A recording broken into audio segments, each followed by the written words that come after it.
Hello बच्चों, I am doctor Atula from doctor Atula's house of biology. Class 11 का next chapter आज हम टेकअप कर रहे हैं प्लांट फिजियोलॉजी का last chapter plant growth and development. तो प्लांट ग्रोथ एंड डेवलपमेंट को अगर हम स्टडी करें तो इसमें ना थोड़ा क्रैमिंग वर्क है, थोड़ा सा समझने वाला पार्ट है।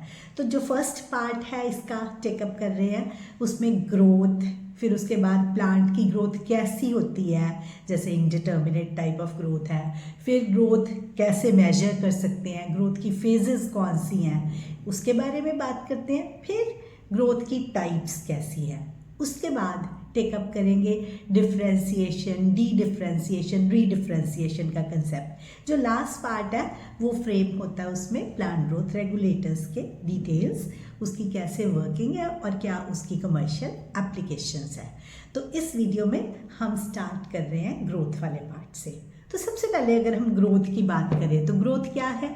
ग्रोथ इज इरिवर्सिबल इंक्रीज किसी भी चीज़ में, चाहे वो मास में या प्रोटोप्लाज्म में इंक्रीज हो रही है, क्योंकि ग्रोथ की बात हो रही है तो सेल बेसिकली ग्रो कर रहा है ना। तो सेल में या तो उसका प्रोटोप्लाज्म ग्रो करेगा या सेल का साइज ग्रो कर रहा है, नंबर ऑफ सेल्स ग्रो कर सकते हैं। तो इस सारी चीज़ों को हम इरिवर्सिबल इंक्रीज को ग्रोथ बोलते हैं।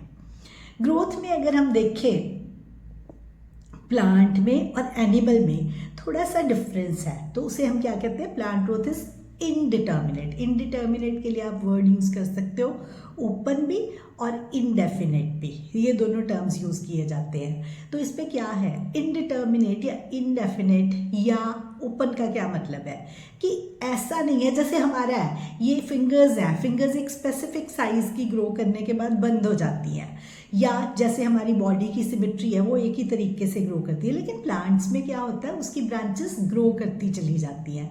उसका रीज़न क्या है कि प्लांट में ना मेरिस्टेम्स होते हैं। मेरिस्टेम्स क्या है? जो सेल्स कैपेबल ऑफ डिवीजन। तो वो सेल्स जो हैं उनकी वजह से सारी जगह से, अलग अलग जगहों से प्लांट ग्रो करने लग जाता है। उसकी वजह से throughout life plants grow करते रहते हैं। We call it open type of growth. क्यों ओपन है? क्योंकि इसमें जगह जगह पर मेरिस्टेम्स है। तो अगर हम मेरिस्टेम्स की बात करें, रूट में जो रूट एपिकल मेरिस्टेम्स हैं वो रूट की इलॉन्गेशन में हेल्प करते हैं। जो शूट एपिकल मेरिस्टेम्स हैं वो शूट की इलॉन्गेशन, मतलब अगर आप लेंथ में इंक्रीज देखना चाहते हो तो आप एपिकल मेरिस्टेम्स से उसकी काउंट आउट कर सकते हो। इस तरह की ग्रोथ को जो एपेक्स से, चाहे वो रूट की है चाहे शूट की है, वहाँ से ग्रो करती है, उसे हम बोलते हैं प्राइमरी ग्रोथ। तो प्लांट्स की प्राइमरी ग्रोथ प्रिंसिपली कंट्रीब्यूट करेगी इसकी इलॉन्गेशन अलोंग इट्स एक्सेस। अब जैसे डाइकॉट्स हैं, जिम्नोस्पर्म्स हैं, इनमें ना लेटरल मेरिस्टेम्स भी होते हैं, लेटरल साइडों पे अराइज करने वाले। तो ये लेटर स्टेज ऑफ लाइफ में अराइज करते हैं और ये गर्थ को इंक्रीज करते हैं। ऐसी ग्रोथ को बोलते हैं सेकेंडरी ग्रोथ। एनाटॉमी में हमने ये पार्ट टच किया हुआ है। तो लेटरल जो मेरिस्टेम्स हैं वो दो तरह के होते हैं, vascular cambium and cork cambium. They are found later stage of life. तो vascular cambium gives rise to secondary xylem towards inner side and secondary phloem towards outside. इसी तरह से cork cambium gives rise to cork towards outside and secondary cortex towards inner side. तो ये गर्थ of the organs को बढ़ाने के लिए secondary growth कहलाती है। ये इस टाइप ऑफ ग्रोथ को बोलते हैं। ये तो था प्लांट ग्रोथ इज इनडिटर्मिनेट। एक अगला छोटा सा टॉपिक है ग्रोथ इज मेजरेबल। अब जो प्लांट में ग्रोथ अगर हम देखें, बेसिकली ग्रोथ कहाँ होती है? सेलुलर लेवल पे होती है। तो एक ग्रोथ का मतलब क्या है? सेल की ग्रोथ का मतलब कि उसका प्रोटोप्लाज्म बढ़ गया। तो प्रोटोप्लाज्म बढ़े हुए को आप कैसे देख सकते हो? जैसे फ्रेश वेट से, ड्राई वेट से। ड्राई वेट मतलब मटेरियल को ओवन ड्राई कर लिया, तो इसमें क्या हुआ, वाटर के वजह से जो वेट था वो लूज कर जाएगा। देन लेंथ मेजर कर सकते हो, एरिया कैलकुलेट कर सकते हो, वॉल्यूम कैलकुलेट कर सकते हो, या सेल नंबर के अकॉर्डिंग आप इसे स्टडी कर सकते हो।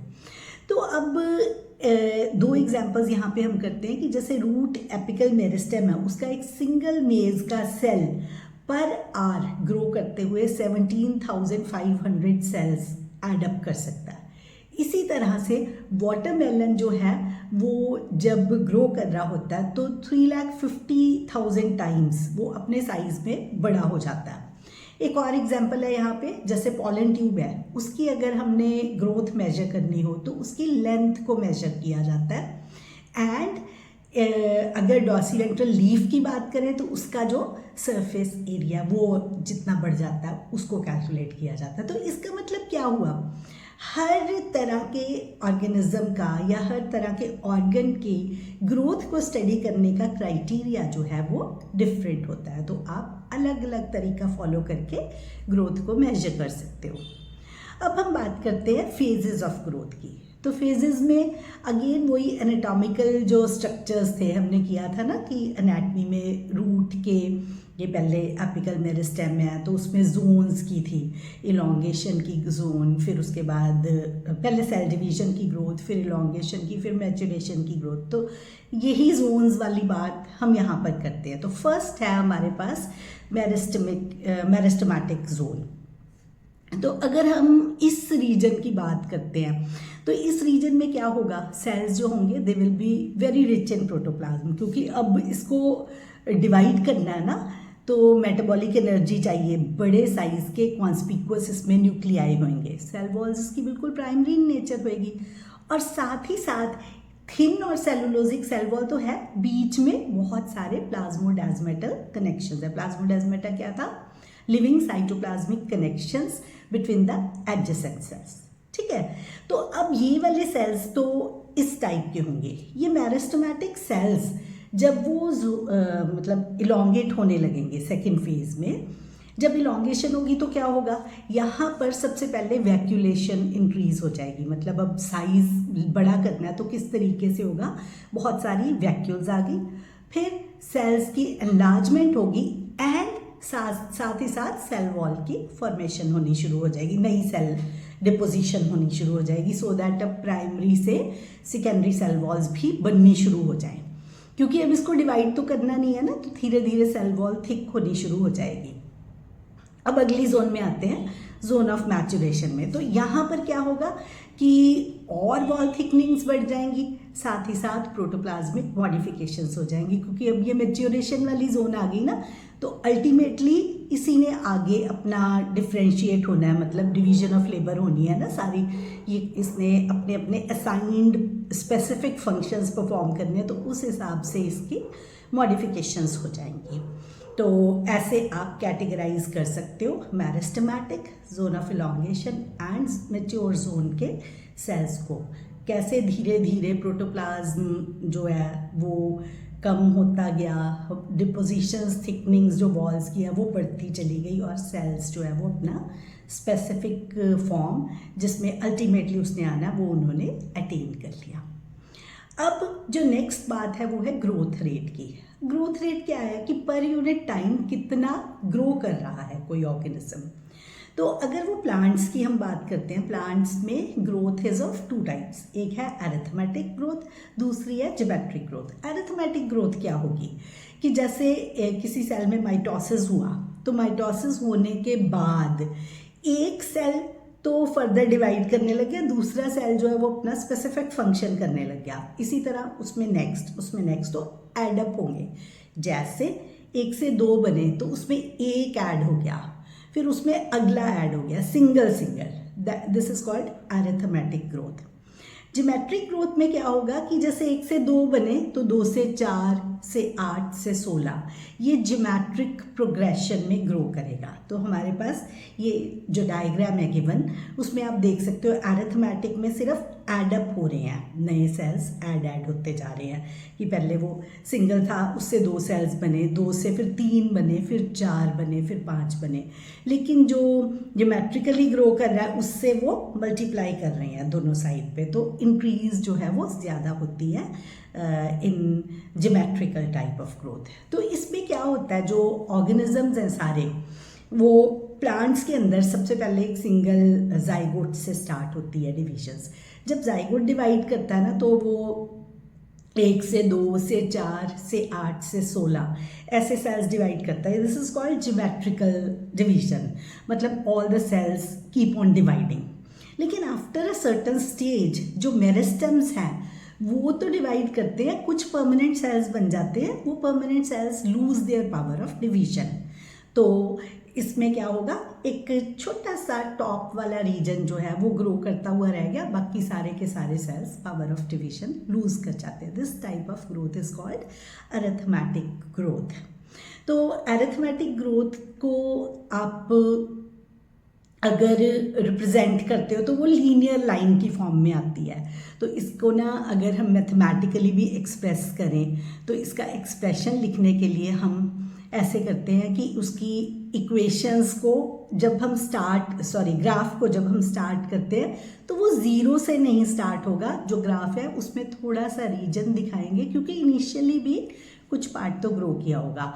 आफ्टर टाइम टी वो एडअप हो जाएगी, वो नई वाली जो ग्रोथ हुई है।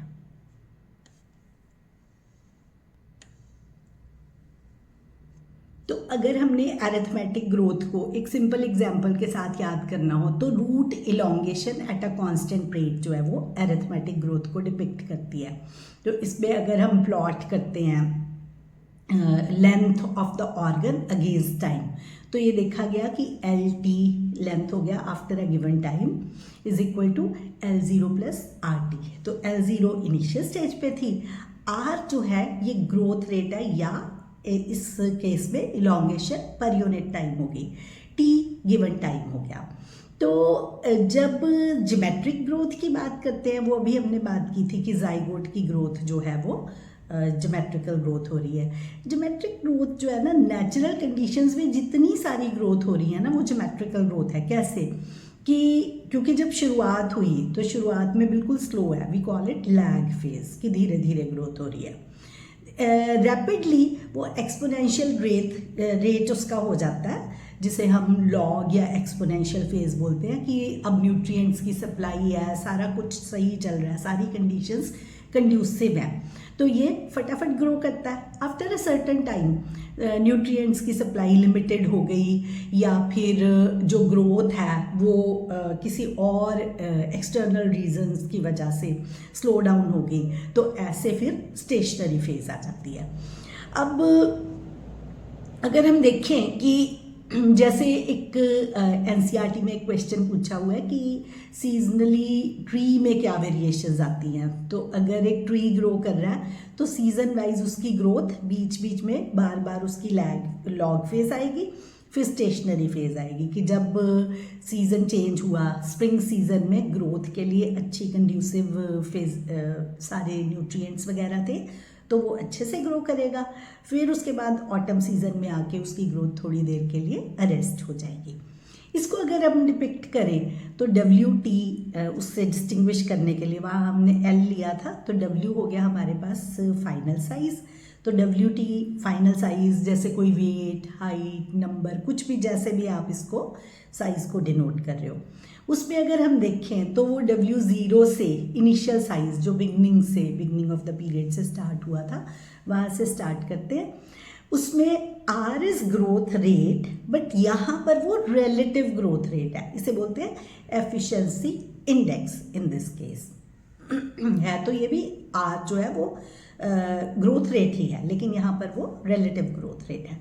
And T is time of growth, और E जो है वो बेस ऑफ नेचुरल लॉगरिथम है। तो इससे WT is equal to W0 ERT, ऐसे करके हम ज्योमेट्रिक ग्रोथ को शो कर सकते हैं। तो अरिथमेटिक ग्रोथ है जैसे बिल्कुल लीनियर लाइन थी, यहाँ पर ज्योमेट्रिक ग्रोथ जो होगी वो सिग्मोइड या S शेप कर्व डिनोट करती है।